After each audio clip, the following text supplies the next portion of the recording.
Hello and welcome. तो आज हम लोग इस वीडियो में देखेंगे जो डाटा एंट्री ऑपरेटर का 5 जनवरी को मतलब 5 जनवरी 2022 को जो तीसरा शिफ्ट का एग्ज़ाम हुआ था उसके हिंदी, इंग्लिश, रीजनिंग और कंप्यूटर के क्वेश्चन जो है हम लोग देखेंगे। ठीक है, तो आप ये सारे वीडियोस को अपने जितने भी दोस्त हैं जो कि डाटा एंट्री ऑपरेटर का एग्ज़ाम देने वाले हैं उनको ज़रूर शेयर कर दीजिएगा, ताकि उनको एक आइडिया हो जाए कि किस लेवल का क्वेश्चन जो है ये पूछ रहा है। ठीक है, सो क्वेश्चन का लेवल जो है बहुत टफ था। पहला दिन था, हो सकता है इसी कारण से बहुत ज़्यादा टफ रहा होगा। जैसे जैसे शिफ्ट बढ़ते जाएंगे वैसे वैसे हो सकता है पेपर इजी भी हो, लेकिन अगर हम लोग सेकेंड और थर्ड शिफ्ट की अगर बात करें तो पेपर बहुत ही ज़्यादा लेंदी था, बहुत ही ज़्यादा टफ था।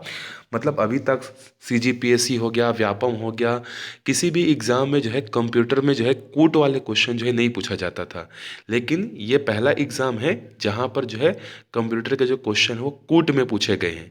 इससे पहले 2019 में भी जो एग्ज़ाम हुआ था उसमें भी जो क्वेश्चन थे कंप्यूटर के डायरेक्ट क्वेश्चन थे, प्रिंटर से रिलेटेड क्वेश्चन थे और इंटरनेट से रिलेटेड क्वेश्चन थे, ऑपरेटिंग सिस्टम से रिलेटेड थे, लेकिन इस बार ऐसा कुछ भी जो है नहीं है। ठीक है, बहुत टफ था। चलो देखते हैं। देखो, पहला क्वेश्चन है अचरज कौन सा शब्द है। इसमें ऑप्शन था तद्भव, तत्सम, देशज, विदेशी, ऐसे शब्द जो है दिए हुए थे ऑप्शन में। तो अचरज कौन सा है आप इसको देख लीजिएगा। उसके बाद एक क्वेश्चन पूछा हुआ था मुख का पर्यायवाची कौन सा है। इसके भी 4 ऑप्शन दिए हुए थे। पयोधी या पयोध का संधि विच्छेद क्या होगा। ये पयोद था या पयोधी था, कोई एक था इसमें से, पयोद था शायद। ठीक है, इसका संधि विच्छेद क्या होगा ये आपको बताना था। विसर्ग संधि होगा इसका। ठीक है, यथाशक्ति का समास विग्रह क्या होगा। यथा स्थिति या यथाशक्ति ऐसा कुछ था जो कि अव्ययी भाव समास का उदाहरण था। ठीक है, आगे पर चलते हैं 5वें क्वेश्चन पे। अत्यंत का संधि विच्छेद क्या होगा। अति धन अंत होगा। उसके बाद एक आया था स्त्रीलिंग और पुल्लिंग से रिलेटेड, पूछा था कि इसमें से कौन सा जो है पुल्लिंग है। वहाँ पर आय दिया हुआ था, आलस्य दिया हुआ था, 2 ऑप्शन और भी थे। तो आलस्य जो है इसका पुल्लिंग जो है होना चाहिए। ठीक है, आगे बढ़ते हैं 7वें पर। धोखा से लूटना के लिए मुहावरा क्या होगा। मतलब इस तरीके का एक सेंटेंस दिया हुआ था कि धोखे से लूटने को क्या बोलते हैं, पॉकेट मारना, ऐसा कुछ एक दिया हुआ था। एग्जैक्ट क्वेश्चन तो नहीं है, लेकिन इस तरीके का एक मुहावरा से संबंधित था। आप देख लीजिएगा मुहावरे के बारे में। वह वह हो गई थी या वह सो गई थी, इस तरीके का एक वाक्य दिया था और पूछा था कि इसमें कौन सा काल है। सामान्य भूतकाल है, संदिग्ध भूतकाल है, हेतु हेतु भूतकाल है। इस तरीके से क्वेश्चन जो है दिया हुआ था। 9वां क्वेश्चन है, एक प्रश्न जो इसमें से था 9वें क्वेश्चन पे, वो सकर्मक और अकर्मक से था। सकर्मक और अकर्मक का एक 4 ऑप्शन दिया था। इसमें से पूछा था कि इसमें से कौन सा जो है अकर्मक है, करके पूछा हुआ था। एक सेंटेंस दिया था सकर्मक अकर्मक का, इसके दिया हुआ था। ठीक है, तो वो जो भी क्वेश्चन था एग्जैक्ट नहीं पता है, लेकिन सकर्मक अकर्मक से आप एक पढ़ के जरूर जाइएगा। उसके बाद लज्जित होना से संबंधित एक मुहावरा क्या होता है। लज्जित होना से संबंधित के लिए हम लोग कौन सा मुहावरा जो है यूज़ करते हैं, ये दिया हुआ था। 11वां क्वेश्चन है पहिया का बहुवचन क्या होगा, ये था। ठीक है, पहिया का बहुवचन पहिए होगा क्या, ये आपका बहुवचन देख लीजिएगा। निम्न में से कौन सा एक वचन में उपयोग करेंगे। वहां पर आपको 4 ऑप्शन दिए हुए थे और चारों ऑप्शन ऐसा लग रहा था कि सब बहुवचन के लिए हैं, लेकिन उसमें से एक जो है ऑप्शन ऐसा था जो बहुवचन जैसा तो लग रहा था, लेकिन उसको हम लोग एक वचन में उपयोग में करते हैं। शायद वो हरेक करके था, ऐसा कुछ था। ठीक है, प्रश्न 13 है आदि का विलोम शब्द बताइए। आदि का विलोम शब्द दिया हुआ था। यहाँ पर एक प्रश्न क्रमांक 14 दिया है। देखो, एक सूची लिखा है जिसमें छोटी की मात्रा लगी हुई है और एक सूची लिखा है जिसमें बड़ी की मात्रा लिखी हुई है। इसका अर्थ क्या होता है। ठीक है, सूची का सुई, तालिका, तालिका सुई, इस तरीके से दिया हुआ था। तो जो दूसरा वाला जो सूची लिखा हुआ है इसका मतलब तो तालिका होता है, तो इसका मतलब जो है सुई होना चाहिए। तो सुई और तालिका वाला जो पेयर है वो करेक्ट जो है होना चाहिए था।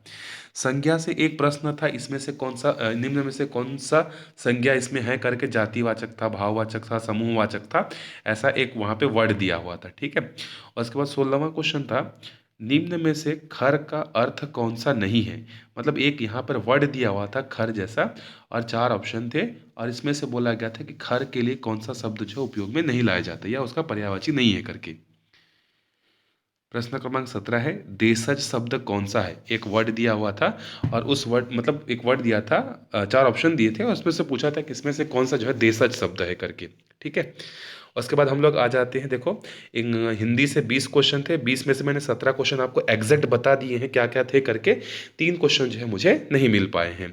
तो हम लोग आगे बढ़ते हैं अपने इंग्लिश के। इंग्लिश में 10 क्वेश्चन थे, 10 में से बहनी मैंने पूरी कोशिश की कि जितना क्वेश्चन मैं आपके लिए अरेंज कर सकूँ करूँ करके। तो इसमें से तो एक था एंटोनिम्स निकालना, तो जोवियल का एंटोनिम्स क्या होगा।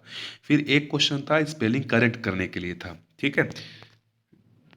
अगला क्वेश्चन था सिनोनिम्स बताना था किसका, हजार्डस का।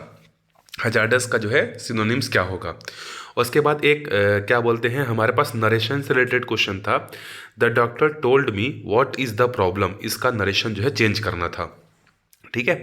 अगला क्वेश्चन है change into passive voice, passive voice में चेंज करना था। The old lady tells stories to us, ठीक है। इस तरीके से प्रेजेंट सिंपल टेंस में दिया हुआ एक सेंटेंस था, उसका जो है पेसिव वॉइस जो है बनाना था। वी आर कॉन्ग्रेचुलेट रीता डेस being become class head girl, यहाँ पर ऑन ऑप्शन में था, ऑफ था, एट था, इन था। इसमें से आपको एक फिल इन द ब्लैंक पे जो है करना था कि यहाँ पर ऑफ आएगा कि इन आएगा करके, ठीक है। तो इंग्लिश का जो लेवल था वो ज़्यादा टफ नहीं था, इंग्लिश का मतलब लेवल सिंपल था। बाकी जो है कंप्यूटर के जो क्वेश्चन थे बहुत ही ज़्यादा खतरनाक दिए हुए थे, ठीक है। चलो एक और था यहाँ पे 7th में, डिसेंट डिससेंट और डबल एस करके ऐसा कुछ दिया हुआ था। इसमें से करेक्ट स्पेलिंग वाला जो है आपको वर्ड जो है पहचानना था, ठीक है। उसके बाद हमें क्या दिया था, यहाँ पर जो है 4 ऑप्शन दिए हुए थे और 4 ऑप्शन में से बोला गया था कि 3 जो वर्ड हैं वो एक दूसरे से रिलेटेड हैं और एक जो वर्ड है वो आउट है, मतलब ऑड वन है, ठीक है। जैसे हिंदी में बोलता था ना पुस्तक, किताब, कलम और पानी, तो इसमें से पानी अलग शब्द हो जाएगा ना, उसी तरीके से यहाँ भी दिया हुआ था, इंग्लिश के वर्ड दिए हुए थे। आगे बढ़ते हैं 9th वाले क्वेश्चन पर। यहाँ पर एक वर्ड था इंग्लिश का, उस वर्ड का जो है मीनिंग पूछा हुआ था, ठीक है। चलो अब आगे आ जाते हैं हम लोग रीजनिंग वाले पार्ट पर। तो रीजनिंग वाले पार्ट में एक जो था वो त्रिभुजों की संख्या का कैलकुलेशन करने के लिए क्वेश्चन था, ठीक है। फिर इसके बाद एक जो है क्या था, इसमें रॉन्ग चीज़ बताना था। एक सीरीज दिया हुआ था 3, 6, 18, 50, 243, इस तरीके की एक सीरीज बन रही थी। इस सीरीज में कौन सा नंबर जो है वो रॉन्ग है ये पूछा हुआ था। आगे बढ़ते हैं तीसरे क्वेश्चन पे। एलिमेंट को मतलब एलिमेंट के लिए एक कूट दिया हुआ था, तो अगर एलिमेंट का कूट इस तरीके से है तो रिसोर्स का कूट को कैसे लिखेंगे करके दिया हुआ था, ठीक है। चौथा क्वेश्चन था एक टेबल के चारों ओर 8 लोग बैठे हुए हैं, PQRSO करके इस तरीके से, और उनका लोकेशन भी स्पेसिफाइड था। उसके बाद बोला गया था कि अगर O और Q अपना स्थान अगर आपस में बदल लेते हैं परस्पर, तो अब Q की नई दिशा क्या होगी, वो कहाँ बैठेगा, नॉर्थ ईस्ट में बैठेगा, नॉर्थ में बैठेगा, साउथ ईस्ट में बैठेगा, कहाँ बैठेगा, इस तरीके का क्वेश्चन था। एक जो क्वेश्चन है वो अल्फ़ाबेट से रिलेटेड था, ठीक है। मतलब अल्फ़ाबेट से जैसे नॉर्मल सीजी व्यापम वगैरह में क्वेश्चन आता है ना अल्फ़ाबेट से रिलेटेड पोजीशन वाले, उस तरीके से क्वेश्चन दिया हुआ था। उसके बाद जो है एक यहाँ पर दिया हुआ था कि रीता जो है सीता से छोटी है, सीता इससे बड़ी है, ये इससे छोटी है, तो बताओ नीता और रीता में कौन बड़ी है कौन छोटी है। इस तरीके का एक क्वेश्चन भी जो है यहाँ पर जो है रीजनिंग में जो है दिया हुआ था। फिर उसके बाद एक डायग्राम से रिलेटेड जो है क्या था क्वेश्चन दिया हुआ था। एक डायग्राम इस तरीके से दिया हुआ था, डायग्राम में यहाँ पर जो है @ बना हुआ था, यहाँ हैज़ बना हुआ था, यहाँ ओ था, फिर इसका अपोजिट क्या होगा, इस तरीके से क्वेश्चन था। सिंपल सा है, इसको अगर आप उल्टा देखते ना, मतलब इसको अब अभी ऊपर से देख रहे हो, ऐसे देख रहे हो आप इसको, इस तरीके से देख रहे हो। अगर आप इसको रोटेट करके उल्टा देखोगे ना, तो उल्टा देखने से जैसा फिगर आपको मिलेगा वो उसका आंसर था। तो वहाँ पर थोड़ा सा दिमाग लगा के पेपर को क्या करना था, टेढ़ा करना था, आपका आंसर मिल जाता, ठीक है। आगे बढ़ते हैं हम लोग। इसके बाद एक दिया हुआ था जैसे 12 स्टार लगा हुआ है, 4 स्टार, 15 स्टार, 11 स्टार, 3, तो स्टार में कौन सा चिन्ह जो है आएगा। वहाँ पे बहुत सारे पेयर दिए हुए थे जैसे plus, comma, minus, into, divide. फिर दूसरे वाला ऑप्शन में डिवाइड, मल्टीप्लाई, माइनस, प्लस, फिर माइनस, प्लस, डिवाइड, मल्टीप्लाई। इस तरीके से 4 ऑप्शन दिए हुए थे और उसको पुट करके आपको क्या करना था, प्लस, माइनस, इंटू, इक्वल्स को जो है लगा के जो है क्या करना था, देखना था कि कौन सा सही बन रहा है करके, ठीक है। इसके बाद एक क्वेश्चन था यदि P + Q का मतलब ये उसका पिता है, M + N का मतलब उसकी मौसी है, तो बताओ इन दोनों में क्या रिलेशन है। इस तरीके का भी एक क्वेश्चन जो है दिया हुआ था।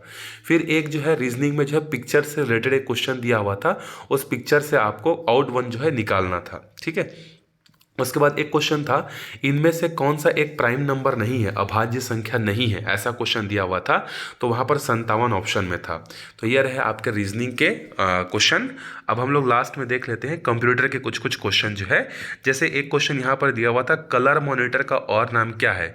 RBY, RBG, crystal, grey monitor, इस तरीके का ऑप्शन जो है दिया हुआ था। ठीक। फिर उसके बाद पावर पॉइंट से रिलेटेड जो है कूट में क्वेश्चन दिया था कि पावर पॉइंट का जो बटन है वो कहाँ होता है, लेफ्ट के कॉर्नर पे होता है। फिर उसके बाद पावर पॉइंट के फाइल को हम लोग ईमेल में भेज सकते हैं या नहीं भेज सकते हैं। फिर कूट दिया था कि पहला सही है, एक और दो सही है, दो सही है, एक और दो दोनों सही नहीं है, इस तरीके से दिया हुआ था। तीसरा क्वेश्चन है, MS-DOS में कर्सर से काम कर सकते हैं या नहीं, इसमें भी कूट दिया हुआ था कि MS-DOS में ऑपरेट करने के लिए कर्सर का उपयोग होता है या नहीं होता है, कर्सर के थ्रू नहीं हो सकता है, ऐसा कुछ क्वेश्चन जो है इससे रिलेटेड था। चौथा क्वेश्चन जो था वो भी डॉस से रिलेटेड था कि MS-DOS में लाइन सब अंडरलाइन को एक साथ प्रदर्शित कैसे करते हैं, क्या उसके लिए DIS यूज़ करते हैं, PLY यूज़ करते हैं, डिस्प्ले यूज़ करते हैं, इस तरीके से कुछ कुछ ऑप्शन जो है दिए हुए थे। उसके बाद पांचवा क्वेश्चन में भी जो है कोड से रिलेटेड था कि जीमेल की शुरुआत 2004 में हुई थी क्या, और मैसेज को डिलीट करने के बाद जो जीमेल होता है उसके ट्रैश में जो है 360 दिनों तक वो मैसेज स्टोर रहता है क्या। पहला सही है, दूसरा सही, दोनों सही है, दोनों गलत हैं, इस तरीके से यहाँ भी ऑप्शन दिया हुआ था। छठवां है, जब हम एक्सेल और सीट को ओपन करते हैं तो कितने डिफ़ॉल्ट पेज या सीट जो है आते हैं। तो जब भी आप एक्सेल को ओपन करोगे ना तो 3 वहाँ पर वर्कशीट जो है ऑटोमेटिकली आ जाती है। यहाँ पर देखना कॉर्नर में सीट 1, सीट 2, सीट 3 इस तरीके से दिखाता है। तो वहाँ पर 1 2 3 4 ऐसा ऑप्शन में था। एक्सेल में सम से संबंधित एक क्वेश्चन था। एक्सेल में आपको दिया हुआ था, कुछ नंबर्स दिए हुए थे 10 5 10 5 10 5 10 5 10 करके, और इसका A1 से लेके A10 तक का समेशन करना था। और वहाँ पर उस तरीके से ऑपरेशन से रिलेटेड एक क्वेश्चन था, मतलब फार्मूला रिलेटेड एक क्वेश्चन था। तो फार्मूला कैसे अप्लाई करते हैं सम में, डिवाइड में, वो आपको याद रखना है। आठवां था, MS ऑफिस में जो है बोल्ड करने का शॉर्टकट की क्या है, Ctrl+B, Ctrl+Shift+B, Alt+B, इस तरीके से वहाँ पर दिया हुआ था। फिर 9वां क्वेश्चन है, CPU में अगला काम कौन सा करना है ये कौन निर्धारित करता है। तो CPU में भी बहुत सारे पार्ट्स होते हैं, एल्गोरिदम, बफर, इस तरीके से कुछ कुछ ऑप्शन दिए हुए थे। तो अगला काम, नेक्स्ट काम कौन सा करना है वो कौन डिसाइड करता है, ऐसा कुछ क्वेश्चन जो है दिया हुआ था।